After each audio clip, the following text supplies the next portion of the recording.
What's up, everyone? Welcome to Program Your Remote. Today I'm going to show you how to change the license plate light on a Ford Explorer. This is a 2020 model here, but it will be the same on a few different years.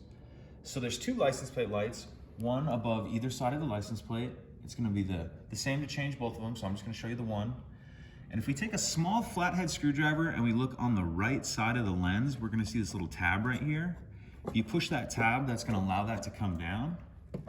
Once you get it out to this point, you want to turn this bulb assembly to the left about a quarter of a turn, half a turn, and that's going to allow that to come out.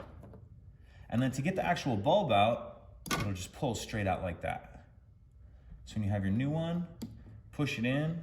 I always recommend to give that a good wipe to get any dirt or grease that might have been on my fingers off of there. Then grab that assembly and do the same thing. A quarter of a turn, this time to the right. And then we'll just tuck this back up in there. We'll start with this side, and that'll just click up in there like that. Pretty simple. If you have any questions, please let me know. If you could take a second to like and subscribe, it helps us out, and I'd appreciate it. Thank you.